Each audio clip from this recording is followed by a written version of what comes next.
Vätterleden var sin tids största vägprojekt. Det här är berättelsen om hur det som då beskrevs som Sveriges vackraste motorväg byggdes från 1950-tal till 1970-tal.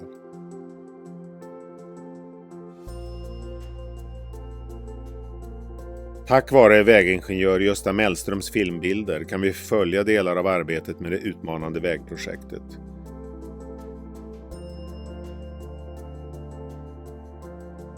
Med sin smalfilmskamera dokumenterade han från och till på eget bevåg människor och händelser vid det spektakulära motorvägsbygget under 10-talet år.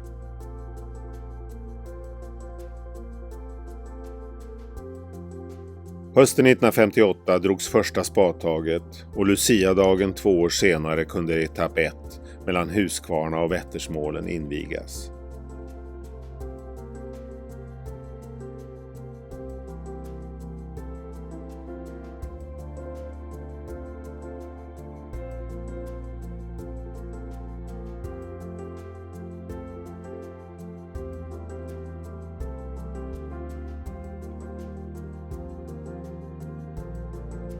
Vägen fick redan innan den byggts epitetet Sveriges vackraste motorväg, en ställning som nog många anser att den fortfarande håller. Som bilist kan man inte undgå att hänföras av den mjukt böljande linjeföringen längs de trånga passagerna mellan berg och vatten och det dramatiska landskapet längs Vättern.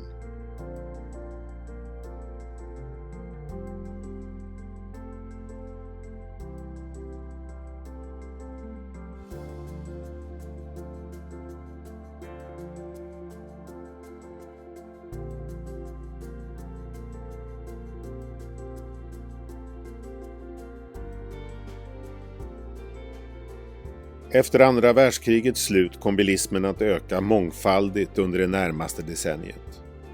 Behovet av nya och bättre vägar blev uppenbar. Transporterna ökade liksom fritids- och semesterresandet. Riksväg 1 var den stora huvudvägen från södra Sverige mot Stockholm, där Jönköping var en viktig knutpunkt även västerut mot Göteborg. Riksettan, eller som den ibland kallades Riskettan, skördade många trafikoffer. Sträckan mellan Huskvarna och Gränna betecknades som ett av landets trafikfarligaste stråk. Vägen var dålig, smal, backig och krokig och hade hög olycksfrekvens. Långa omkörningsköer bakom långtradare var inte ovanligt. I mitten av 50-talet fanns till och med en tavla utplacerad strax norr om Huskvarna som upplyste om antalet olyckor på sträckan. I halvårsskiftet 1956 hade det inträffat 29 olyckor på detta trafikavsnitt.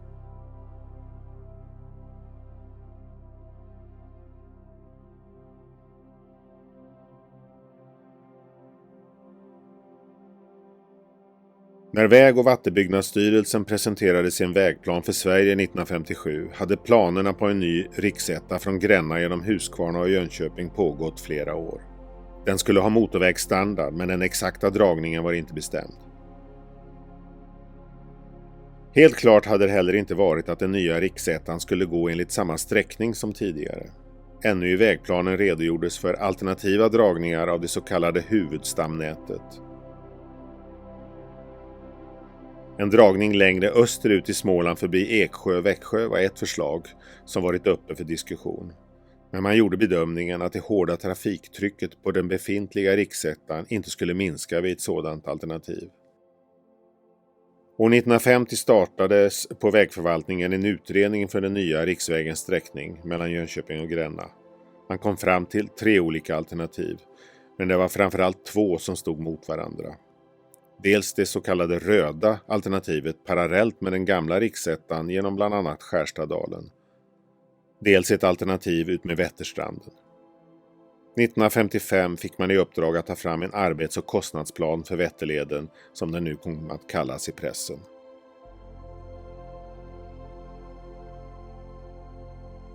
I maj 1956 var 2 statsråd i Jönköping för att studera de 2 alternativen. In i det sista diskuterades också påverkan på landskapet och vilket av alternativen som var bäst. Längs Vätterstranden eller genom Skärstadalen. För det första alternativet längs Vättern talade att betydligt mindre värdefull odlingsmark togs i anspråk, men också att det skulle bli en turistväg i europeisk toppklass, samt inte minst att kostnaderna skulle bli väsentligt lägre. Göran von Platen och Åke Pettersson är två av de hundratals personer som var med och byggde Vätterleden. Jag var med när vi projekterade hela delen och jag började faktiskt 54 direkt efter jag hade gått ut tekniskt i Norrköping. Första året var jag med i en grupp på 5-6 personer som höll i just E4 mellan Huskvarna och Gränna som skulle projekteras. Den här tjänsten som jag hade kallats ju för chefskontrollant. Och jag var anställd på Vägverket i Göteborg på vägförvaltningen där. Och var med och byggde och var kontrollant på E6, eller riksväg 2, heter det väl förr i tiden. Upp till mellan Göteborg och Kungälv började man bygga motorväg på den tiden, på 50-talet. Jag hade jobbat ett par år på Göteborgs hamn på brosidan där. Och så sökte jag över till det här jobbet på Vägverket. Och så kom den här tjänsten sedan när jag var färdig där i stort sett. Så kom den här tjänsten ut och då fick jag den.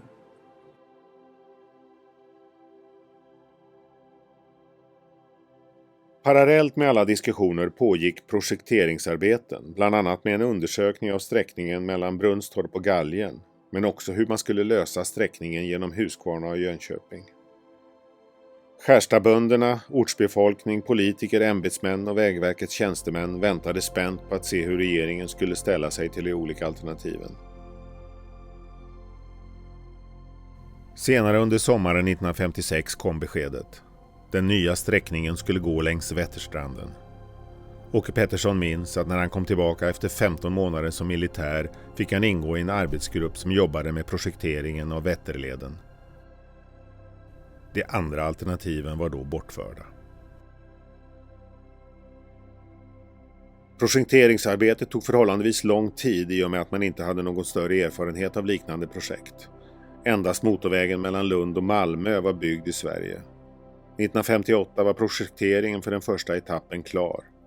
Arbetsplanerna var klara och fastställdes av dåvarande Kungliga väg- och vattenbyggnadsstyrelsen. Ett dussin entreprenörer lämnade in anbud. Göran minns att alla ville vara med då det var ett prestigeprojekt och bra reklam med ett sådant bygge. Det blev till slut Skånska Cementgjuteriet, nuvarande Skanska, som fick uppdraget. Så det var nog det största bygget som var igång på den tiden. Det byggdes ju infarterna till Stockholm samtidigt Södertäljevägen. Och senare kom ju bitarna nere in mot Helsingborg, E4 och in mot Helsingborg. Och Malmö-Lund hade ju byggts färdigt redan 1950. Så det var ju föregångare.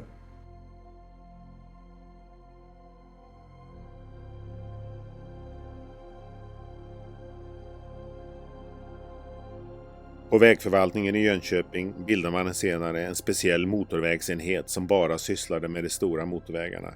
Inte bara i det egna länet utan även i grannlänen.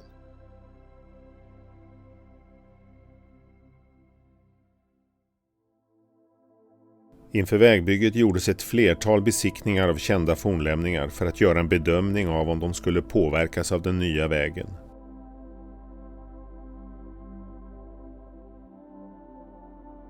Inför Vätterledsbygget uppmärksammades Vägverket på att det strax norr om Huskvarna fanns en tidigare okänd stenåldersboplats. Sedan åtminstone 1940-talet hade ägarna till fruktodlingen i Gisebo hittat flinta och stenyxor bland äppelträden i sluttningen ner mot Vättern. Sommaren 1956 kontaktades Huskvarna hembygdsförening. I föreningen var Harry Bergenblad verksam och han var dessutom riksantikvariens ombud i Huskvarna. Han informerade länsmuseet som i sin tur kontaktade Riksantikvarieämbetet angående de gjorda fynden.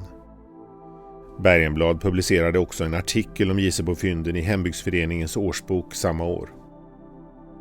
Han avslutar sin artikel med orden: Den nya Vätterleden kommer att gå rakt igenom detta område enligt nuvarande stakning. När detta arbete påbörjas måste uppmärksamheten bli minutiös och övervakas av kunniga forskare. Sommaren 1958 var så 2 arkeologistuderanden från Uppsala på plats för att tillsammans med grovarbetskraft från trakten undersöka stenåldersplatsen. Resultaten blev över förväntan. Mer än 4300 keramikskärvor, varav flera hundra ornerade, drygt 1600 flintor, varav bland annat ett 10-tal pilspetsar och 20 skrapor. Dessutom hittades flera hundra små brända benbitar, troligen rester efter måltider. Stenåldersplatsen kunde dateras till ungefär 3000 före vår tideräknings början.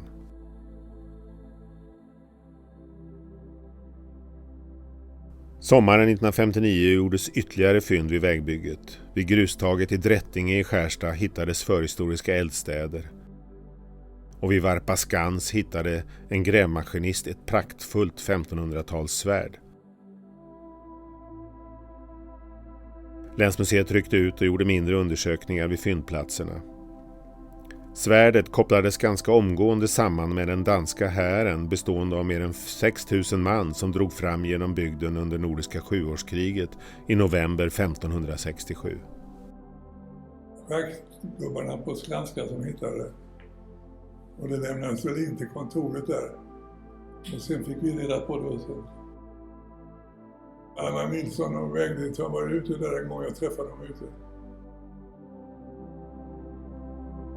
På platsen hittade man också en sporre som var samtida med svärdet.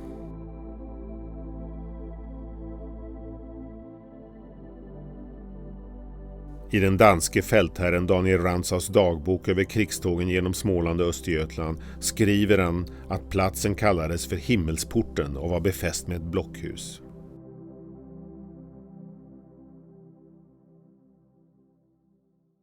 Ett stakningslag från vägförvaltningen bestående av tekniker, ingenjörer och pinpojkar tog med ledning av kartor i skala 1-200 fram ett lämpligt linjeval. Genom att kombinera flygfotografering och markkartering med fotogrammetri framställdes kartor med nivåkurvor. Metoden visade sig framgångsrik.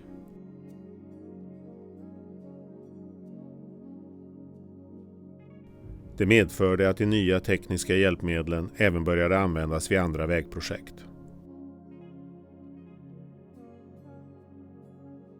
Man gick sedan ut i markerna och stakade upp den tänkta linjen för vägsträckningen. Vid projekteringen så gick vi ju så och tog fram ytan, och det gjorde vi ju med avvägningsinstrument och avvägde på tvärs så att säga vägsträckningen.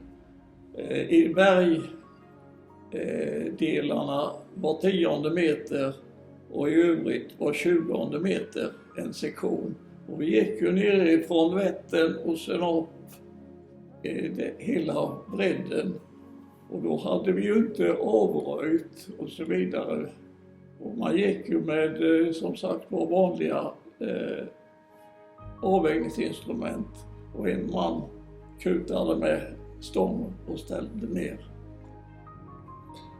Och sen ritade vi upp där och sen jobbade vi ju då med för att balansera det hela så att jord och berg gick jämnt ut.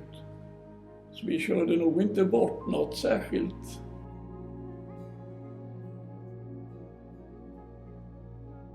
Här sker provborrningar i berget söder om Gränna inför bygget av motorleden. Men det är ju viktigt att entreprenören vet vad det är för jordarter han ska schakta i så han kan sätta rätt pris och så vidare. Annars blir det bara tvistigt. Även som de flesta bergskärningarna var jordklädda så var de tvungna att borra genom jorden för att se var berget låg för att kunna fastställa bergytan. I oktober 1958 grävde man provgropar vid Brunnstorps gård norr om Huskvarna. Där låg jordlagren som tjockast och entreprenörerna ville gärna få närmare detaljkännedom om materialet.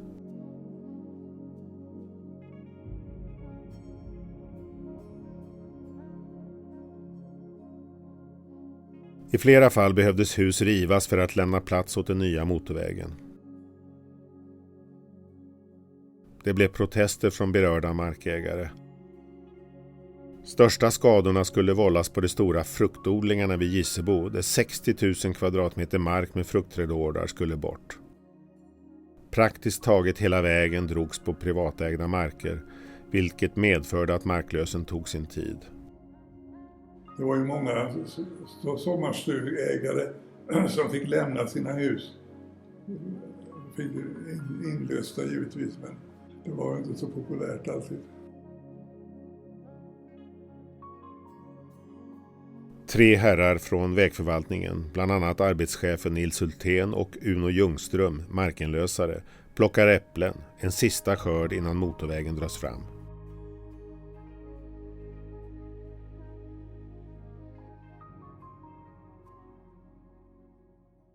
Så var det dags för första spadtaget. Lucia-dagen 1958 samlades ett antal herrar nedanför Vistakulle. Platschef ingenjör Lennart Dahlström, arbetscheferna Birger Lövhagen och Nils Hultén, vägdirektör Holger Liljestrand och ingenjör Sven Dahlström.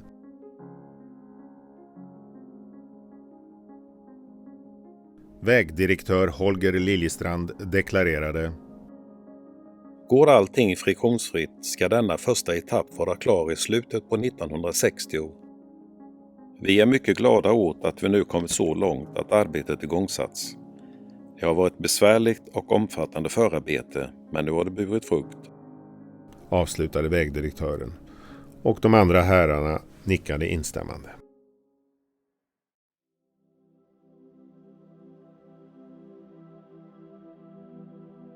Arbetet inleddes med röjning. Man avverkade hela 335 000 kvadratmeter vegetation under första etappen. Riset brändes upp på plats.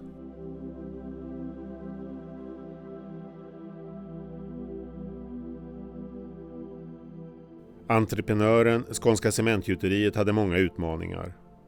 Särskilt krävande var bortschaktningen av den jord som låg över de mest kuperade delarna av berget som sedan skulle plansprängas.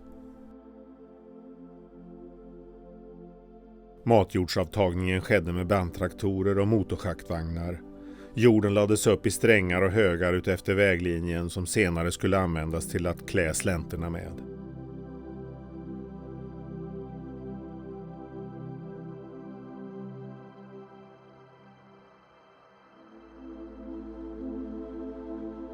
Efter maskinerna gick 2 man och skottade av berget med skyffel, spade och korphacka. Det var ett slitsamt arbete. Korpen användes för att ta bort jorden ur alla springer i berget. Berget skulle gå till kross så ingen jord fick komma med. Och alla berg var ju klädda med jord som det schaktas bort innan man kunde börja att borra i berget. Det var ju rätt mycket arbete att göra det rent liksom.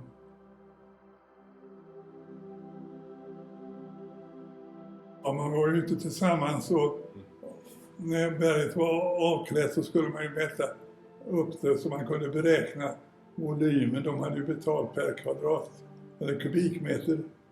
Så det var ju viktigt att veta vilken volym man skulle ta bort.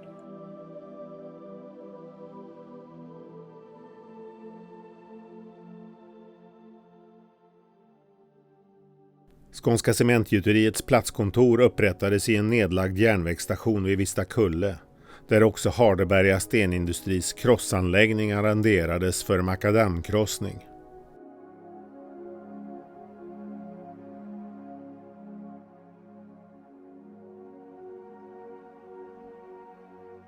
Även vägförvaltningen hade ett lokalkontor för kontrollanterna ute vid bygget i en inlöst villa vid väglinjen.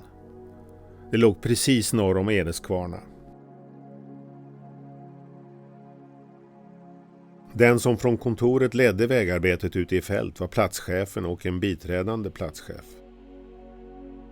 En radioanläggning installerades för att underlätta förbindelsen mellan platskontoret och arbetsplatserna längs väglinjen.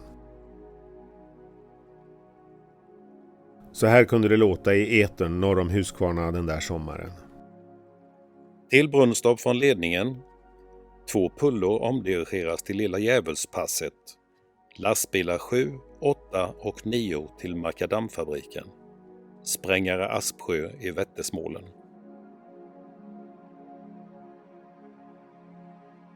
Till krossverket gick det söndersprängda berget på specialbyggda bilar i skytteltrafik.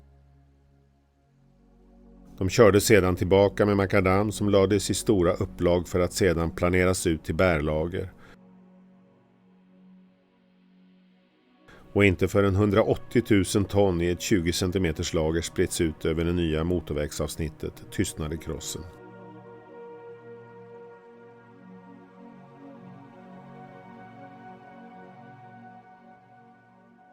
Borrarna var organiserade i lag. Under etapp 1 fanns 6-7 lag som arbetade med sprängning och borrning. Varje lag hade en lagbas som även fungerade som sprängbas. Ett lag kunde bestå av 3 borrare, en laddare, en sprängbas och en kompressorskötare. I augusti 1959 kunde Dagens Nyheter rapportera om den nya storhålsborrmaskinen. Vid bygget fanns landets enda storhålsborrmaskin, ett under av effektivitet på den tiden. Veteranen i stenborrningsgebitet var bohuslänningen Anders Pettersson. Och aldrig hade han haft så lätt som nu att komma till tals med U-berget. Ett 3-tumshål på 4 meter klarade maskinen på 10 minuter och ända till 15 meters djup var ett lekverk för det nya vidundret.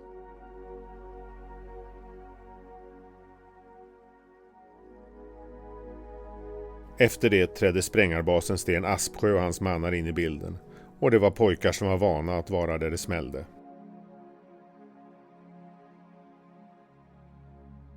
När ett område var färdigborrat släppte man ner stavar med dynamit i hålen och packade med en laddstake.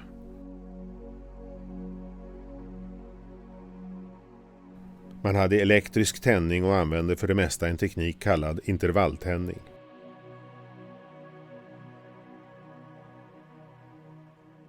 Sen skulle de proppas med dynamit, de där hålen också kanske var 20 meter långa. Det var ett bekymmer också med att de fick så stor styckefall ibland så att inte grävmaskinerna kunde lasta upp dem, utan då fick de gå efteråt och handspränga, borra dem och handspränga sönder dem. De kunde lastas upp.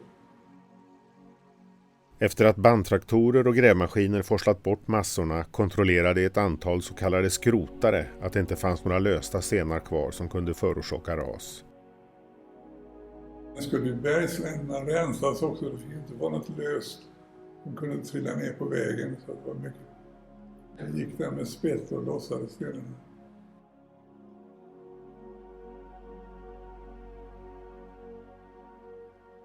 Innan Vätterleden var färdigbyggd hade det gått åt 135 000 kilo dynamit.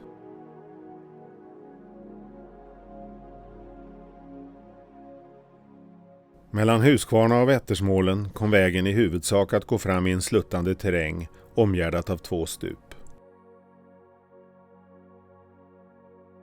Det västra stupade nedåt till Vättern, det östra begränsades uppåt av en bergvägg. Man kom fram till att det var lämpligt att låta de båda körbanorna ligga på olika nivåer. Av trafiksäkerhetsskäl behövde därför den övre halvan utrustas med räcke, vilket på sina ställen också blev extra förstärkt med så kallade katastrofsäkra räcken. Det var den första vägen i Sverige med nivåskillnad mellan körfilerna. Från italienskt håll fanns goda erfarenheter av sådana väglösningar. Mötande körfiler på olika nivåer var emellertid inte helt lyckat. Det var både mer arbetskrävande och därmed fördyrande och problematiskt vid exempelvis olyckor där man skulle behöva leda om trafiken. Man bestämde ganska omgående att inte tillämpa det i fortsättningen. Utformningen av vägslänterna på de här ställena där vi då kom ner till Vätterytan så att säga och fyllde i Vättern. Där gjorde, jag tror det var från Chalmers som gjorde en del vågförsök hur vi skulle utforma den där nedre delen för att inte få erosion i vägen så småningom.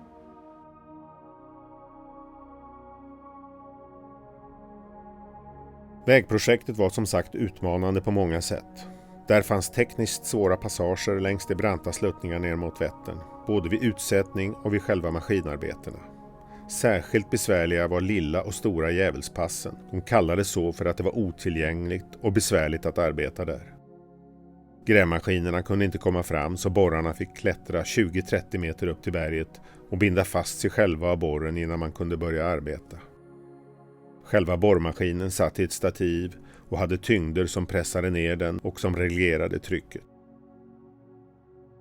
I en senare intervju berättade en maskinborrare om det utmanande arbetet. En man skulle ta hand om 3 maskiner samtidigt. Det var svårt. När man hade hunnit starta den 3:e borren så var det lagom att byta borr till den dubbla längden på den första.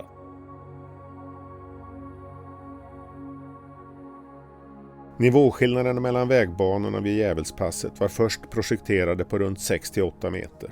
Detta för att det skulle minska berguttaget och sprängningsarbetet. Men på grund av ett ras så fick en omprojektering ske till dagens nivåskillnader på 2-3 meter. Det skedde ett ras som kunde ha slutat i en olycka, men begränsades till ett allvarligt tillbud. Det skedde vid Djävulspasset under första etappen. När de skulle lasta ut i Djävulspasset så jobbade de ju i skift. Och det var en grävmaskin och truckar som körde då. Och det var väl 8-9 tiden på kvällen så hade grävmaskinen gått ut i väntan på att det kom någon lastbil som kunde ta emot. Och just då inträffade ett ras så hela grävmaskinen blev begravd med stenmassor. Men som tur var han ute så han satt inte i maskinen då. Att man fick ta ner alla de där rasmassorna som man såg. Vättern är ju en förkastning och det är ju väldigt trasigt berg där. Och det vågar man inte ha kvar sen. Öppna för trafik så man fick spränga bort allt det där också. Det blev ett stort tilläggsarbete. Ja, där vet jag att jag var utkallad där för att projektera om lite nivåmässigt så att de extra massorna som ni fick ut genom det här raset skulle jämnas ut där borta vid Djävulspasset.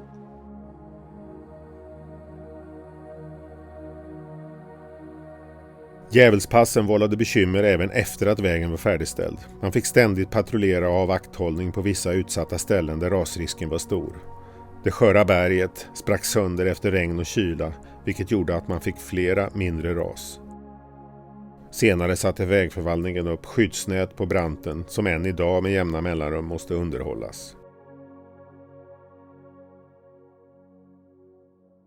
Vid Edeskvarna kraftstation skulle nya vägen gå ut över utloppet till Vättern. Man var därför tvungen att anlägga en avloppstunnel under vägbanan. Edeskvarna kraftstation byggdes 1918-19 vid Edeskvarnaåns mynning i Vättern, strax norr om Vistakulle.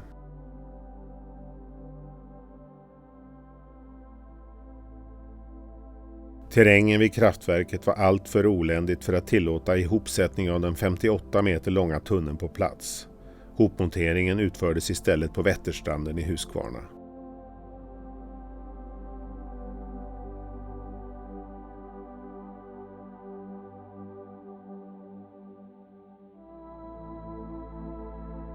Här ses platschefen Lennart Dahlström och hans hustru inviga avloppstuben.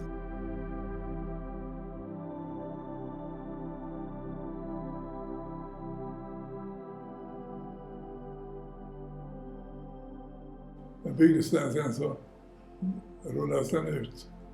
Man spikade en ända så de inte tog in vatten. Och så rullade man ut den i vattnet och så drogs den med ett fartyg och lades på plats och sänktes ner igen. Man öppnade, släppte in vatten igen så att det sjunka ner på plats. Och det gällde att ha botten på rätt höjd då så att inte man minskade fallhöjden på något sätt.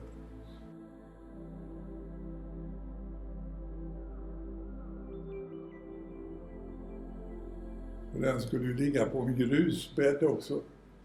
Så att den var ju svårt i vattnet att schakta undan och fylla grus istället.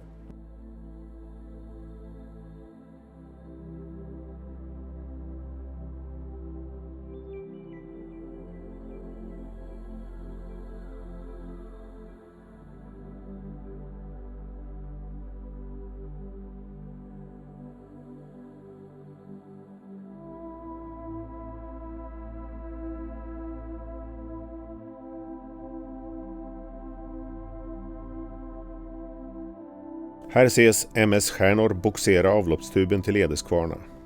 Båten var byggd 1870 vid Akers mekaniska verkstad i Oslo som ett propellerdrivet passagerarångfartyg. År 1930 kom hon till Jönköping och gjordes om från ång till motordrift. Under namnet Stjärnor kom hon sedan att i ur och skur betjäna trafikanterna i södra Vätterbygden, företrädesvis på linjen Jönköping-Visingsö-Gränna, ända fram till 1961.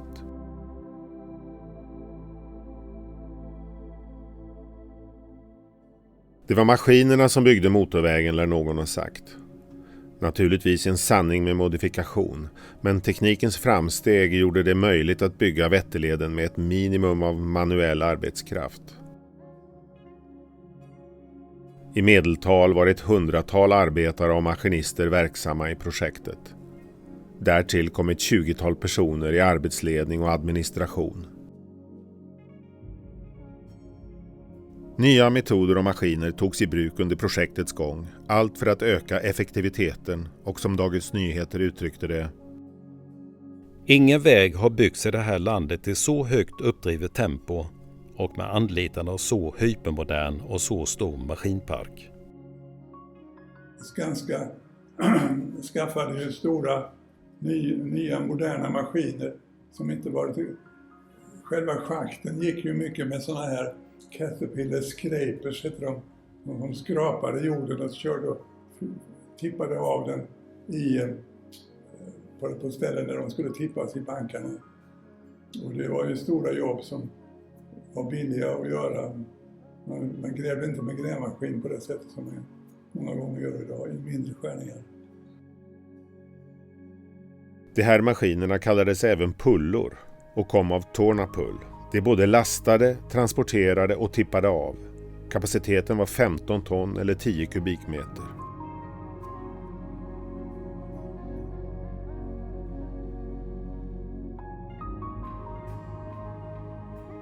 Här syns också en ny typ av maskin av märket Gradal som användes vid bygget.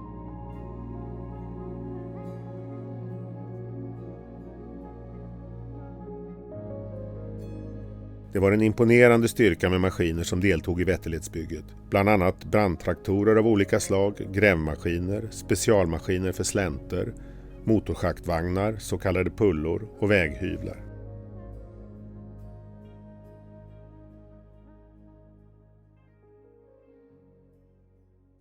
Att vägbeläggningen är en viktig del av arbetet är ingen överdrift.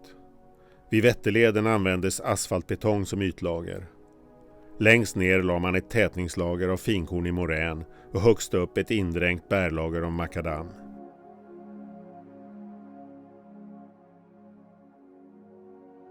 Då la man makadam först och så dränkte man in det med bitumen. Och sen la man då ett slitlager av asfaltbetong ovanpå.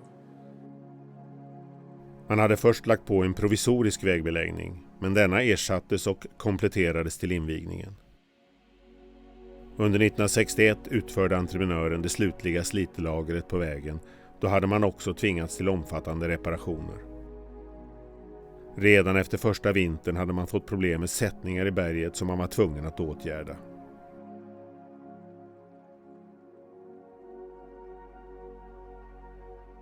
Arbetet var riskfyllt på sina ställen och under projektets gång utvecklades också synen på arbetsmiljön. Inledningsvis var det också mycket som var bristfälligt. Hjälmar, hörselskydd och annan skyddsutrustning existerade knappt. Dammet som uppstod vid jordavschaktning och borrning hade man heller inget skydd mot.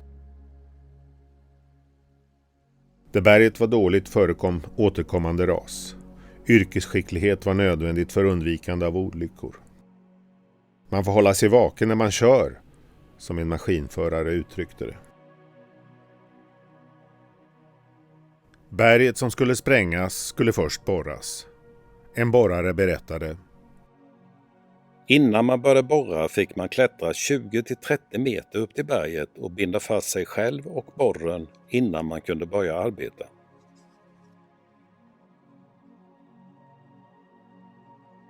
Just borrningen var problematisk. Det skedde till stor del för hand med stora påfrestningar för kroppen. Rygg och hörsel var det som tog mest stryk.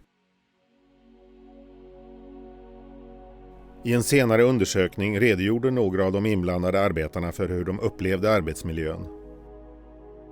En bandtraktorförare berättade: Ryggen, alla har mer eller mindre skador där.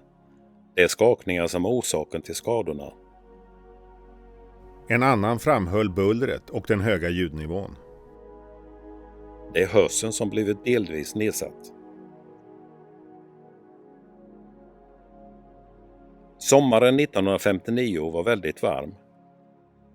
Man satt på berghölan och såg båtarna på Vättern och led. Det var inga hytter på maskinerna. Det blev hett, olidligt varmt. Jag körde 12 timmar om dagen sommaren 1959. Vi badade i Langsjön ibland på kvällarna när man kom hem till husvagnarna.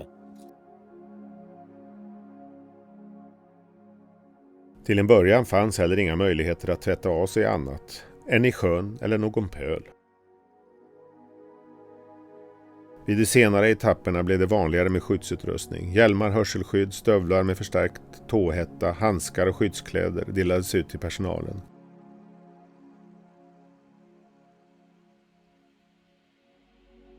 Dammuppsamlare vid borrningen minskade dammet. Halk- och klämskador förekom dock och vid stenkrossen hände det att stenfliser flög upp och träffade i ansiktet. Det var också besvärligt att ta sig till arbetsplatsen. Några tillfartsvägar fanns inte. Man fick krypa upp för berget vid Gränna och det kunde vara 70-80 cm snö.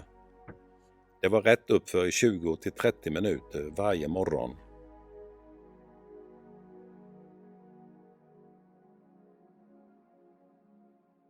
Så var den stora invigningsdagen kommen.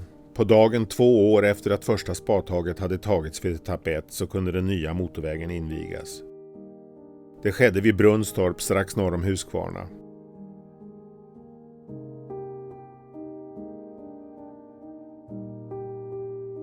Det var Lucia-dagen 1960, en tisdag.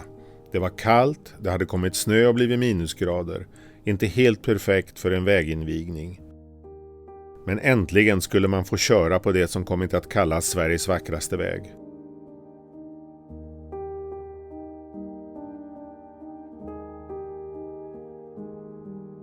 Det dramatiska landskapet längs Vätterstranden och den mjukt böljande linjeföringen längs de trånga passagerna mellan berg och vatten har kommit att uppskattas av många resenärer de senaste 60 åren.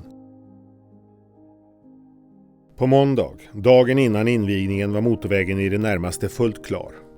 Den stora hänvisningstavlan kom på plats vid korsningen med lokalvägen mot Skärsta. Vägförvaltningens gula plogbilar hade under eftermiddagen skickat kaskaden med snö in mot berget och ut över Vättervattnet för att göra vägen farbar. Anslutningarna till riksettan vid Huskvarna och Ulmstad var inte helt klara, men färdigställdes på tisdagsmorgonen. Polis hjälpte till med att dirigera trafikströmmen.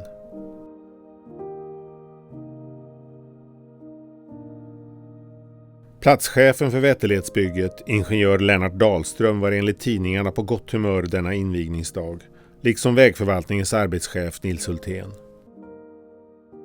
Många hade samlats för att vara med om den enkla men efterlängtade öppningsceremonin.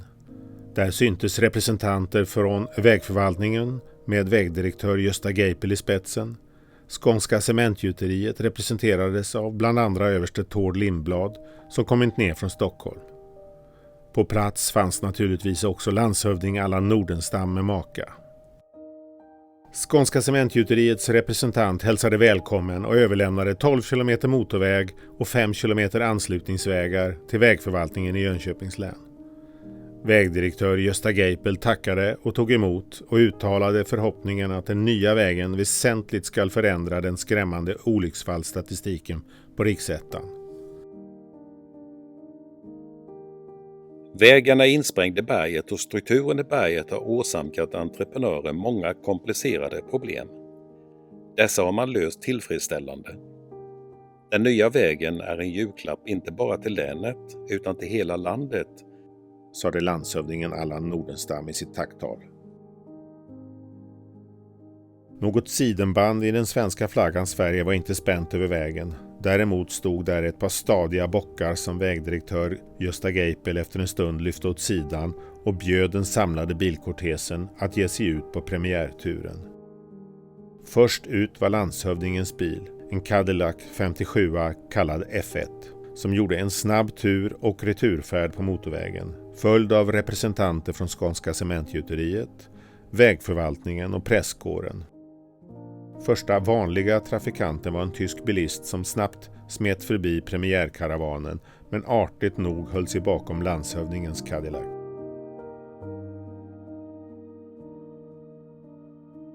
Med anledning av den nya motorvägen gav vägförvaltningen ut en folder där man presenterade de särskilda trafikbestämmelserna som gällde där. Alla fordon var inte tillåtna. Traktorer, mopeder, cyklar och hästfordon hänvisades till gamla riksettan. Olycksstatistiken gick ner markant efter invigningen av det nya vägavsnittet. Men alla problem med olyckor var inte avhjälpta. Nya problem hade uppstått. Man upplevde att man blev bländad av den mötande trafiken och än mer dramatiskt var att det förekom stenras från de höga bergsbranterna.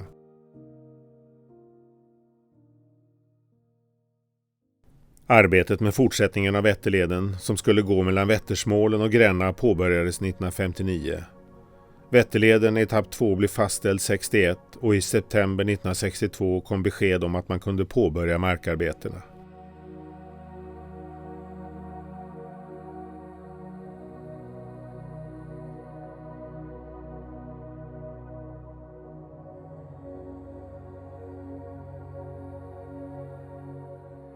Sträckan var ungefär 12 kilometer och gick från Vättersmålen fram till Galgen vid trafikplats Gränna. Skånska Cementgjuteriet hade tilldelats uppdraget även för denna etapp.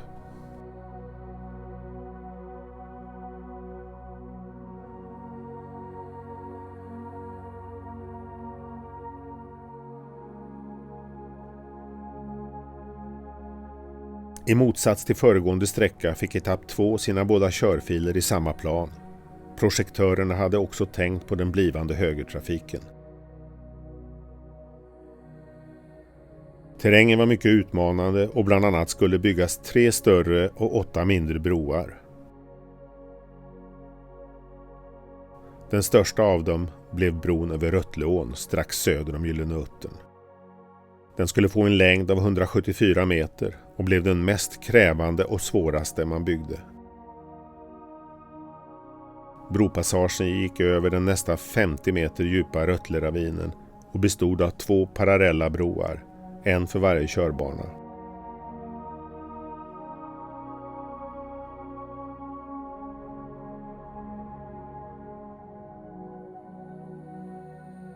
De 40 ton tunga halvmåneformade stålbågarna placerades på varsin sida av ravinen varefter båghalvorna sakta fälldes ut och hopmonterades på mitten. Minsta lilla fel i beräkningarna kunde orsaka stora problem.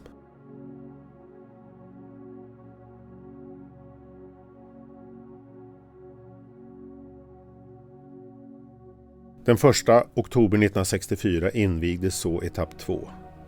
Vid en enkel ceremoni vid Vättersmålen öppnades den nya vägen av vägdirektör Geipel och disponent Tord Lindblad från Skånska Cement. I strålande sol påbörjades en kortege bestående av ett 50-tal bilar sin färd mot Gränna.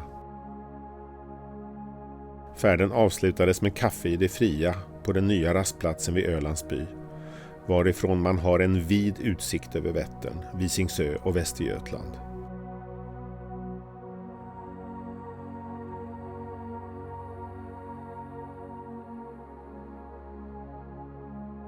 Helgen efter invigningen rådde trafikkaos och vägen var tidvis blockerad mellan Huskvarna och Gränna.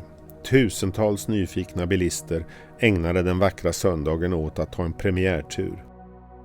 Vid Röttlebron hade många i strid med alla trafikregler stannat sina fordon för att ta sig ut på en promenad och beundra utsikten.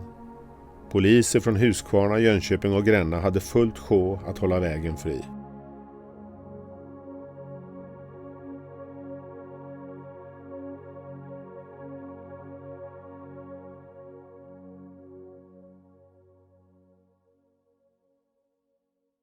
Hela Vätterledsprojektet omfattade en 7 mil lång sträcka från Ödeshög i norr till Hyltena 10 kilometer söder om Jönköping och var tänkt att pågå under mer än ett decennium. Året efter invigningen av etapp 1 stod en mindre sträcka genom Jönköping mellan A6 och Österängen klar. Det minskade trafiktrycket inne i de centrala delarna av Jönköping.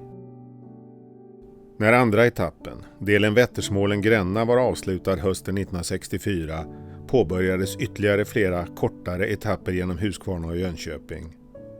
Bland annat sträckan A6 till Rödepåle vid Jönköpings södra utfart. Dessutom en fortsättning mot Hyltena.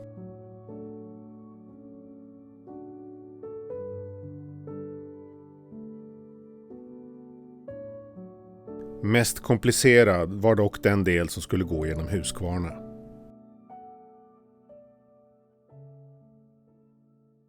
Genomfart Huskvarna påbörjades i augusti 1966. Denna gång skedde arbetet i vägförvaltningens egen regi. Detta var den kanske svåraste nöten att knäcka. Hur skulle man ta sig förbi Huskvarna utan att fullständigt radera ut den gamla stadsbilden? Topografin med bergen i öster och Vättern i väster och en stad däremellan tycktes omöjligt att betvinga på ett tillfredsställande sätt.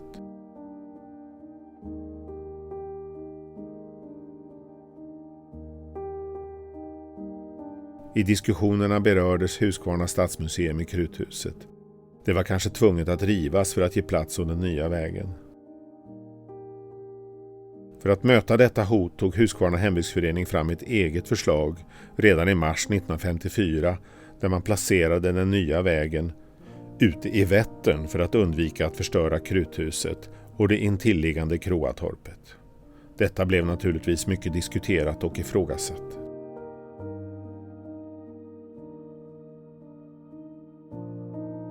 Alf Henriksson diktade 1958: Om 50 år ska man säga i Huskvarna stad. Våra fäders dårskap var verkligen utan måtta, så sent som år 1958.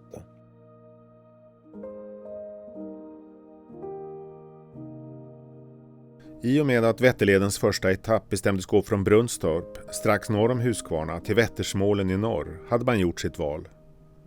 Någon dragning öster om staden var knappast längre aktuell. Att bredda befintlig väg diskuterades, men visade sig orealistiskt. Även en tunnel under Kruthuset var på förslag. Ett förslag som gillades av många. Ett mer drastiskt alternativ var att placera den nya vägen uppe på en hylla i Huskvarnaberget. Den skulle senare gå söder om Jönköping mot Bråneryd och Åkarp, bland annat på en 200 meter lång bro. Detta förslag gillades av företrädare för Huskvarna stad, men inte av Jönköpings stad som ville behålla närheten till tätorten. Till slut fastnade man dock för en dragning längs Vätterstranden. Precis som Jönköping förlorat direktkontakten med Vättern i samband med järnvägens ankomst på 1800-talet så gick nu Huskvarna samma öde till mötes när den nya motorvägen skulle dras fram. För att bereda plats för en sydlig trafikplats tvingades man ta stora delar av ett attraktivt strandområde i anspråk. I gengäld fick Huskvarna en ny bekväm infart till centrum via en ny bro över Huskvarnaån, Esplanadbron. Omfattande ombyggnader av Ådalsvägen fick tidigareläggas för att man skulle kunna nyttja överskottsberget som fyllnadsmassor i Vättern.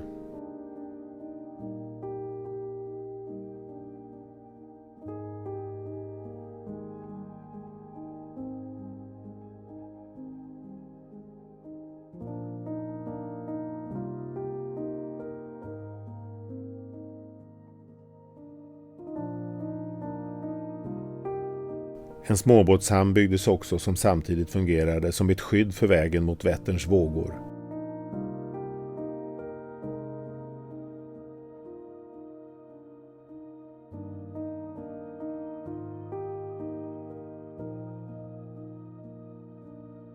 Kruthuset räddades från rivning, men man var tvungen att flytta byggnaden knappt 20 meter från Vätterstranden.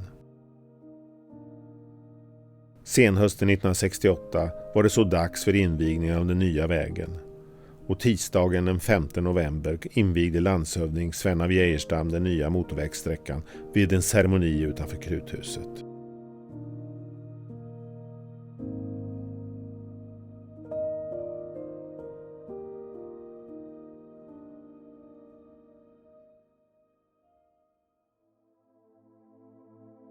Under planeringen av tredje etappen mellan Gränna och Ödeshög var diskussionerna livliga. Man valde att lägga en helt ny väg uppe på bergsplatån då allt för värdefull jordbruksmark annars skulle gå förlorad in till Vätterstranden. Köpmännen i Gränna var däremot oroade över vägens placering. Man var rädd för stora förluster inom turistnäringen. Denna oro visade sig senare vara obefogad. Sträckan, som var den sista i projekt Vätterleden, var också den längsta, 2,5 mil. Och den pågick åren 1970-72 och drevs av Vägverket i egen regi. Man etablerade platskontoret i Mörstorps gamla skola och de före detta lärarbostäderna utnyttjades som tillfälliga arbetarbostäder. Vid Brahehus anlades krossanläggning och asfaltverk.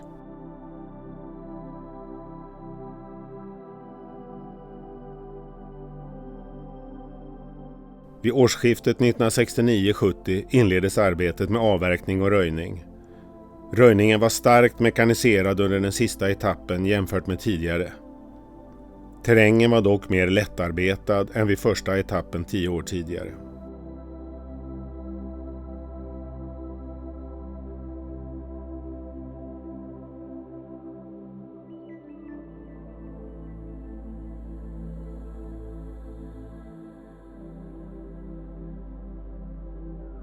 Det är mycket stora kvantiteter berg som skulle sprängas och det svåråtkomliga läget ställde stora krav på borrmaskinerna.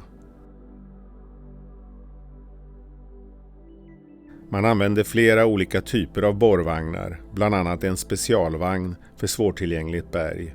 En nyintroducerad norsk borrvagn kallad Geita, eller försvenskat Geten.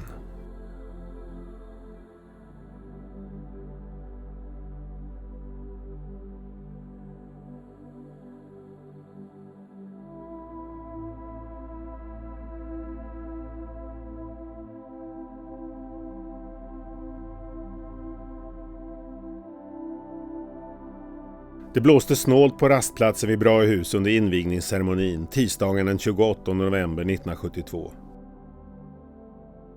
Vägverkets generaldirektör Sven-Göran Olhede underströk i invigningstalet att motorvägsbygget blivit billigt, endast 56 miljoner, och att det gått snabbt att genomföra.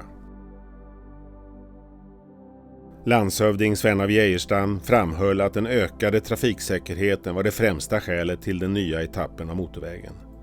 Framförallt har den långa och trånga passagen genom Gränna varit ett hinder och ofta orsakat köer.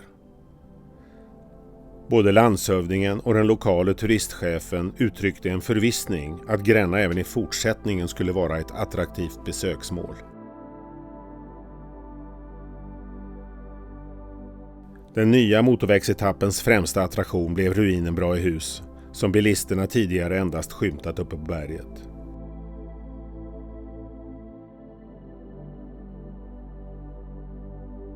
Nu gick vägen endast 80 meter från det som var kvar av Per Brahe den yngres lustslott.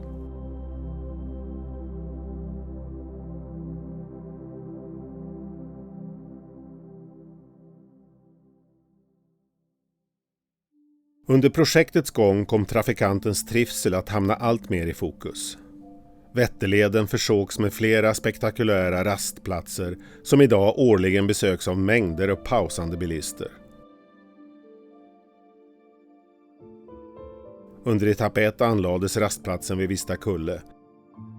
Den blev placerad där då det var det enda stället där det var brett nog. Inte heller behövde man ta några fruktodlingar i anspråk. Rastplatsen vid Ölandsby är sedan många år nedlagd och har förvandlats till en av landets få motorvägsruiner.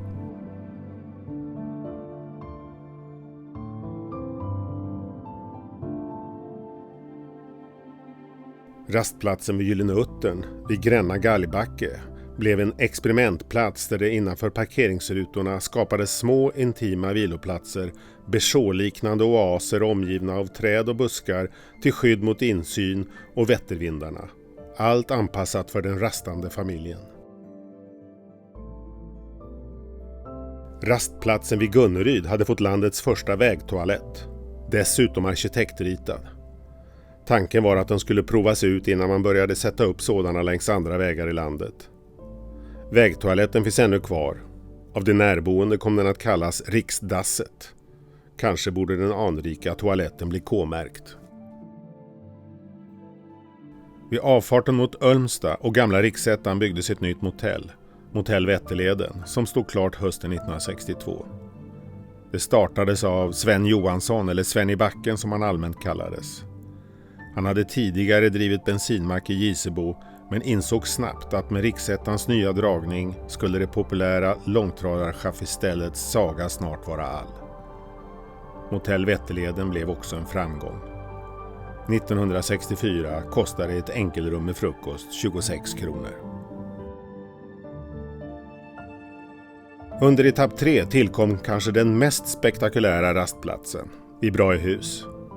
Den fantasiägande slottsruinen som trafikanterna tidigare kunnat beundra nerifrån Gränna kom så att förvandlas till en av landets mest besökta fornlämningar, där åtskilliga barn och vuxna kunnat sträcka på benen vid resterna av det lusthus som Per Brahe den yngre en gång lät uppföra åt sin hustru Kristina Katarina Stenbock.